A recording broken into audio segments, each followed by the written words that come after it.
și-a realizat și el visul după atâția ani. Uitați-vă aici, că eu un cap aici. Așa că am vorbit cu proprietarea și am zis că gata, vreau să o cumpăr. Promit că o să-mi cumpăr mașina asta lui Mr. Bean.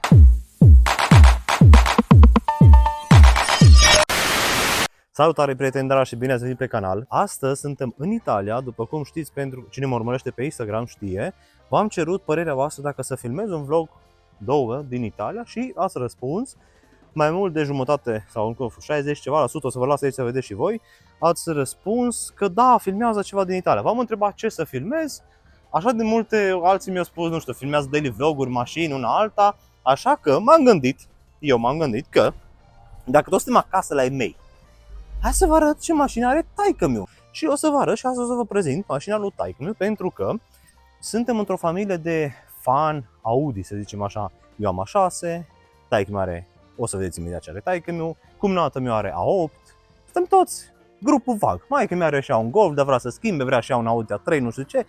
Dar astăzi nu vorbim despre asta, astăzi o să vorbim despre asta. Vedeți și voi? Da, am acoperit, nu știu cum am putut, numărul, pentru că mașina fiind nu a mea, a lui taică-miu, nu vreau să ne riscăm. Așa că astăzi o să vorbim de acest minunat Q5, pentru că Q5-ul acesta este o mașină drăguță și frumoasă și nu, totodată foarte bună, fiabilă, pentru că mulți spun, bă, ce e cu Q5? Nu e nici Q7, nu e nici Q3, e mașina perfectă. Și o să vă zic imediat de ce, dar mai întâi o să vă dăm așa o tură să vă vedeți și voi cum arată mașina estetic și o să-mi spuneți și voi în comentarii dacă vă place. În primul rând, uitați-vă aici, avem aici niște jante pe 17, taică-miu nu-i cu 20-22 din astea, dar arată fain pentru că sunt negre și scrie chiar aici SUV. Vedeți că mașina asta este în categoria SUV, Jeep sau crossover, să zicem așa. Așa că avem acest Q5 din 2015 sau 16. Nu mai țin minte că l-a cumpărat taică-miu când eram încă în Italia, locuiam și eu aici încă în Italia.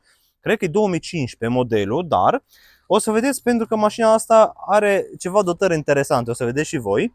Și uitați-vă la pies de rezistență, zicem așa. Ce îmi place foarte mult la mașina asta nu este botul, ci este fundul mașinii, spatele mașinii, pentru că pare așa împunător, e destul de lat, e înalt, dar nici prea înalt. Și noaptea, o să vă las după aia, dacă reușesc, o să vă las un cadru să vedeți noaptea cum se văd stopurile, pentru că îmi plac foarte mult să văd aici una și două LED-uri foarte, foarte frumoase. Mașina asta a fost achiziționată de taică-miu în 2015, cum v-am spus, cu doar 63.000 de kilometri, deci a fost aproape nouă, era încă în garanție. Și taică-miu a zis, bă, vreau să-mi iau o mașină mai înaltă, pentru că, după o anumită vârstă, după 50 de ani, știți și voi că eu deja acum nici am 30 și deja vreau și eu ceva mai înalt ca să nu mai mă ridic. Știți și voi că vă ridicați de la mașinile astea joase. Și așa că taică-miu zice, bă, știi ce? Q7 e prea mare, e enorm de mare. Q3 e prea micuț, nu este loc în portbagaj, nu știu ce. Bă, Q5 a fost mașina de vis a lui taică-miu și-a realizat și el visul după atâția ani, a reușit și el să-și realizeze să-și iei acest Q5. Prețul a fost destul de mare la vremea aia când o cumpărat la mașina, a fost peste 24-25.000 de euro și acum voi o să spuneți, da, ce 24.000 de euro? Da, în ziua de astăzi 24.000 de euro nu sunt mulți, dar în vremea aia 24.000 de euro erau mașini foarte, foarte scumpe. Portbagajul este destul de mare. Bine, acum vă dați seama, pentru mine, de exemplu, sau pentru unul care are familie, nu este foarte, foarte mare, dar pentru maică-mea și taică-miu, că numai ei doi, e mai mult ca suficient, încap și eu aici, sau nu știu, hai că fac testul, dacă toți suntem, hai să facem testul, ia. Uitați-vă aici, că eu încap aici, uitați.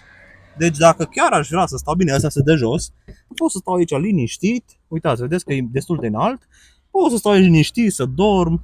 E ok. Mergem la locurile din spate, să vă arătăm și locurile din spate. Ce mie mi se par că sunt foarte ok. Pentru că, în primul rând, vedeți și voi, la prima impresie, vedeți așa, scaune în piele. Bancheta asta este foarte comodă, eu am stat odată în spate și vă spun o chestie, pentru că aici, în spate, este o manetă, poți să tragi de ea de aici și uitați și voi, eu dacă vreau acum o ridic, vedeți? Dacă nu, o las în spate. Aici în spate este cam cheală. Nu avem nimica wow, avem doar o priză din asta de 12 volți. avem un fel de climatronic, dar manual, la rotițe, vedeți și voi.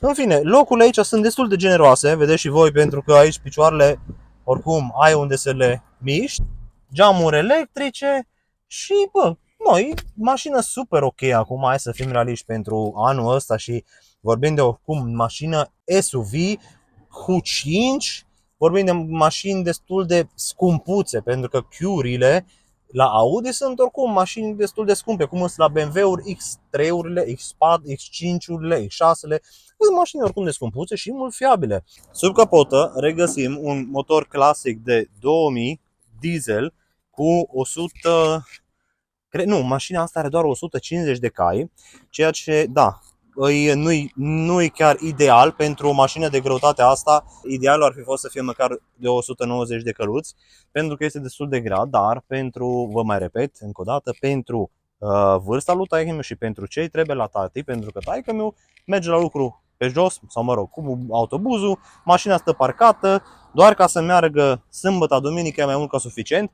Dar, dacă mă întrebați pe mine, aș fi vrut să aibă un motor de 190 de cai, pentru că sunt mult mai fiabile, dar momentan n-am avut niciodată vreo problemă. Vedeți și voi, uitați-vă și voi aici, motorul arată impecabil, uitați-vă, tot frumos, curat. Bine, taică-miu și curăță mașinile de numai. În față avem farul acesta, ce este tot complet halogen, niciun fel de LED, niciun fel de xenon, halogen. Iar pe partea asta de iluminație trebuie să dăm cu hate, pentru că nu sunt de acord, nu mi-ar fi plăcut niciodată să am o mașină de această mărime sau mă rog o mașină Q5 fără xenon. Dar uitați-vă, un lucru bun și inteligent ce au putut ei să facă sunt aceste bare stabilizatoare, să zicem așa, pentru că această bară, unul la mână pentru siguranță în caz de accident sau așa, și în al doilea rând ține mașina foarte echilibrată. Voi puteți vedea că motorul este complet centrat, este exact pe mijloc făcut. Asta ajută foarte mult în curbe, mai ales în curbe, pentru că mașina se ține foarte bine, o să vedeți după aia în test drive. Și în al doilea rând ajută foarte mult la vibrații, pentru că motorul ăsta, deși este un 2 litri și o să spuneți, 2000 micuț, nu știu, nu, deși este un 2000, mașina asta e foarte silențioasă. Locul din față, locul șoferului, este locul cel mai interesant. Știți și voi că la orice mașină zic acest lucru. Locul din față este locul meu preferat și o să vă zic imediat de ce. Începem cu scaunul acesta tot de piele, dar totodată manual, ceea ce înseamnă că eu acum, ca să pot să intru, fiindcă taică-miu stă foarte în față, trebuie dat manual în spate. Ce putem să vedem aici? Că avem o cotieră, ok, care se dă în față, spate, depinde cât de mare ți brațul și așa mai departe. Două cup holdere neacoperite, ceea ce e foarte rău, pentru că am zis și vă mai repet în fiecare vlog, nu-mi plac cup holdere descoperite, nu știu ce nu le acoperă aici. Dar uitați-vă și voi aici ce vedem noi aici, că taică-miu are cup holderele descoperite, de ce? Ca să vedeți și voi cât de bogat este taică-miu, uitați-vă și voi. Cutie în 6 trepte manuală, ok, 6 trepte îs ok. Am auzit, acum nu știu dacă sunt adevărate, scrieți voi în comentarii dacă credeți voi că zic o prostie. Am auzit că sunt Q5-uri cu doar 5 viteze. Acum, eu cred că, nu știu, eu doar am auzit, dar nu prea cred. Oricum, 6 viteze ajută foarte mult la consum, pentru că mașina asta are un consum foarte bun, o să ne uităm imediat. Cheia este aia clasică de Audi, exact ca așa mea. Chiar ieri am încurcat cheile și am crezut că am luat cheia de la a 6-le meu, că încolo nu, am luat-o a lui taică-miu. Dar ce are o chestie frumoasă, să zicem așa, în ghilimele, e că mașina asta a rămas încă, știți, că ani în urmă să băga cheia și se întorcea, ca să o întorce aici și pornește. Acum nu mai așa, ea are cheie unde să bage aici. Vedeți, are locul ei aici, frumos, bage aici cheia. Când o bagi prima dată, vă se aude un clac și ea a făcut citirea, o codat-o.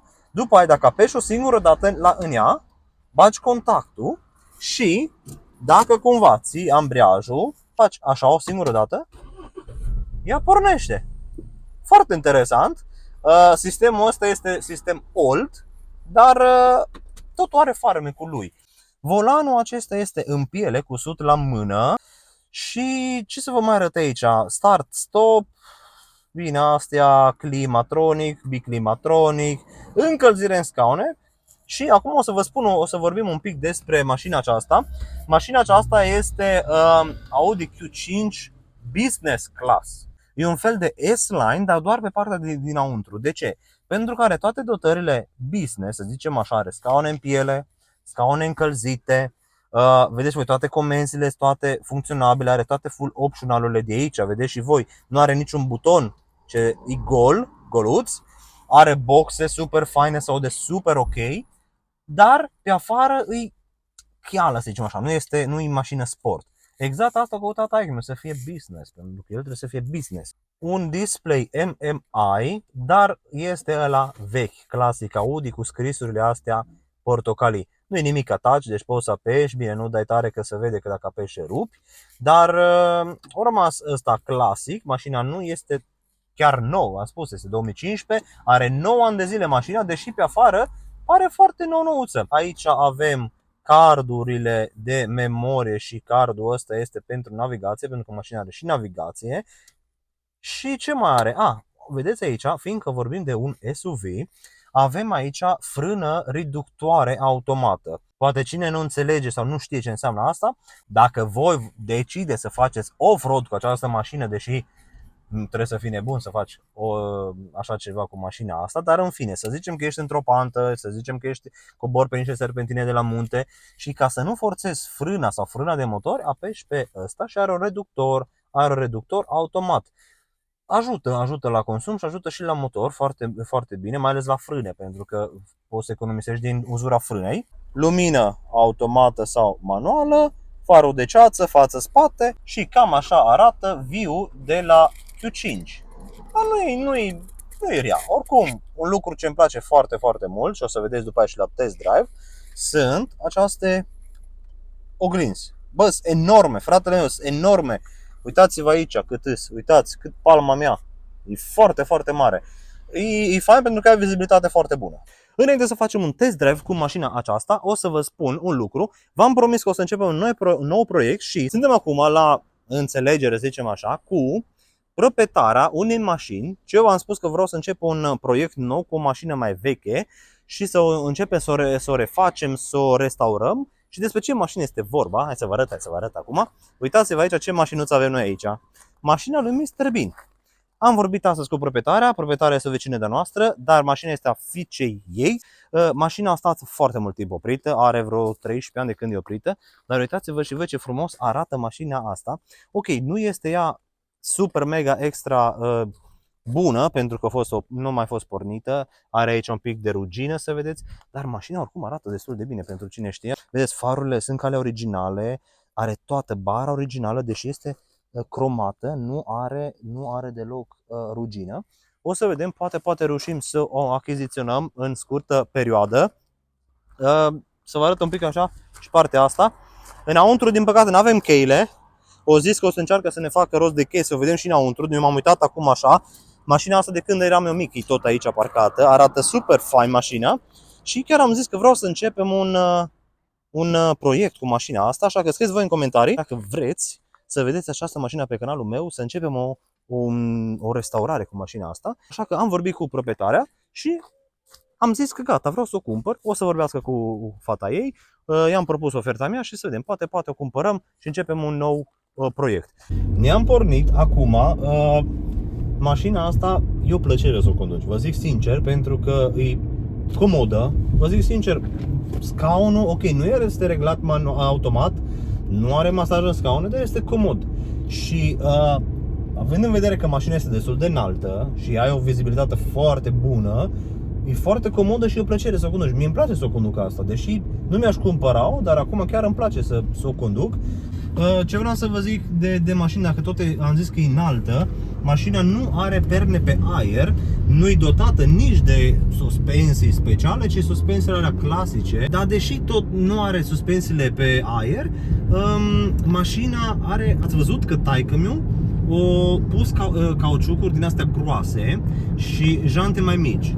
Asta ajută atunci când intri în gropi să amortizeze lovitura și o face și mai silențioasă. Motorul e bridge, deci nu știu, uitați-vă aici, acum eu îi dau în gură și mere super. Ce vreau să mai vă zic, uitați-vă și voi acum la oglinzile astea, sunt super mega extra mari și ai o vizibilitate super, super faină. Și acum nu vreau să mă mai plictisesc. O să încercăm să dăm un 0-100, pentru că acum suntem pe o stradă în afară și nu este nimeni în spatele nostru, așa că 3, 2, 1.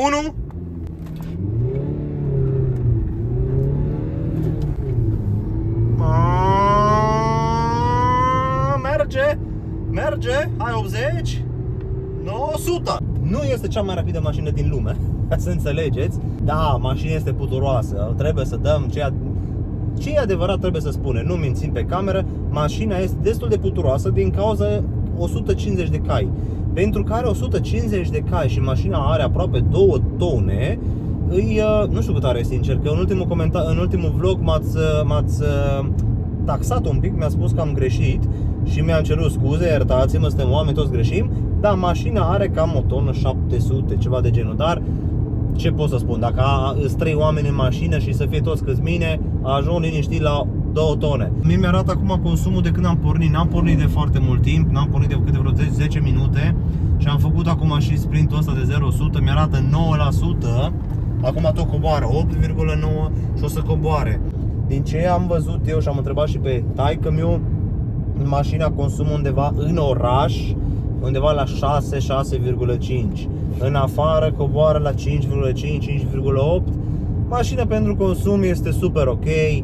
Motorul este foarte fiabil, vă zic, mașina tati o are din 2015 și nu a avut niciodată probleme cu ea. O dat o buc și o schimbat și așa mai departe, așa că mașina este super ok.